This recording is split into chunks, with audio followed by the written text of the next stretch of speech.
Hello guys, તો જય શ્રી કૃષ્ણ બધાને. તો આજે તો મસ્ત મજાના ઘરે સવારમાં જાંબુ આવી ગયા હતા.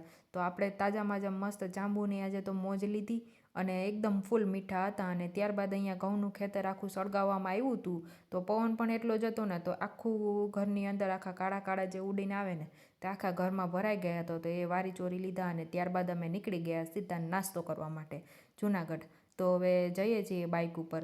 તો અહીંયા અમારા બીજા ફ્રેન્ડ બધા પણ સાથે છે અને અમે હવે જુનાગઢ પહોંચી ગયા છે ફાઇનલી. અને હવે ફાઇનલી વ્રજ ફાસ્ટ ફૂડમાં અહીંયા નાસ્તો કરવાનો છે. આજે કંઈક નવું કંઈક ટ્રાય કરીએ એવું ઈચ્છા છે બધાની નાસ્તામાં. તો વ્રજ ફાસ્ટ ફૂડમાં પૂગી ગયા અને ત્યાં અમે હવે પહોંચીને જ ટેબલ ઉપર બધા જ ખડકાઈ ગયા સૌની જગ્યાએ.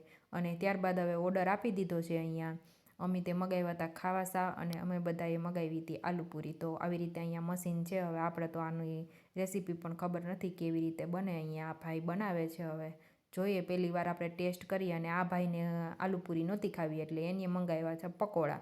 તો હવે એ કહે છે કે મારો વિડીયો હું જમતો હોય ત્યારે ના ઉતારીશ, એવું ખીજાઈ ગયો છે. અને એટલામાં જ અમારા હવે ખાવાસા ને બધું આવી ગયું છે, આલુપૂરી ને બધું. તો અમે હવે બધાએ સ્ટાર્ટ કરી દીધું છે. અને અમિતનું આવી ગયું છે. અહીંયા ખાવાસા મંગાવ્યું હતું એણે, તો એણે એ પીધું અને અમે બધાએ આલુપૂરીની ટેસ્ટ લીધો.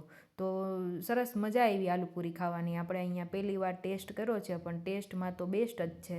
તો અમે બધાએ હવે નાસ્તો કરીને હવે ફરીથી પાછું છાશ મંગાવી અને વડાપાઉં મંગાવ્યો. આપણે આજે ફૂલ નાસ્તો કરવાનો જ છે, ફૂલ દાબો મારવાનો જ છે. અને ત્યારબાદ હવે નાસ્તો કરીને અમે બધા હવે જઈએ છીએ બહાર. અને બહારથી એવું નક્કી કર્યું કે અડધા હવે અલગ પડે છે, તો એ લોકો એના રિલેટિવને ત્યાં બેસવા જાય છે અને અમે લોકો જઈએ છીએ ઘરે હવે.